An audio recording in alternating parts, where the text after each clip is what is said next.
Well, it's been 4 hours since we got home from the vet, and my Ducky is high as a kite from the buprenorphine he was given. He won't leave the kitchen. Nope. Excuse me. Hey, you're so beautiful.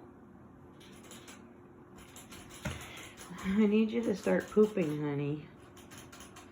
And you've eaten well. That's good. Yeah.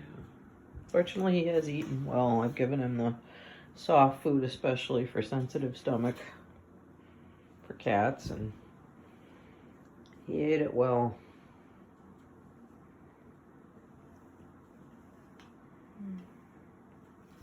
The x-rays did show a blockage, which I'm scared. And the first thing my husband Wayne said is, what if it's a bunch of hay?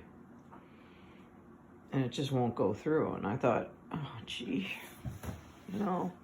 Then he also pointed out to me that we've been lucky. We haven't had a whole lot of problems with our cats.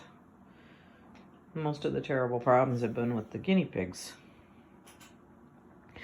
And of course, naturally, guinea pigs are a lot more fragile. Cats are tougher. Yeah. Isn't that right, Ducky?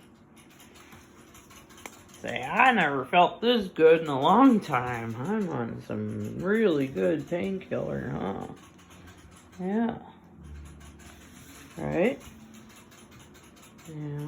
Say, Mommy needs to go clean cages, which she hasn't done because she's just been hanging out with Ducky. Wayne says we'll make the decision and see how he does in the next few days because,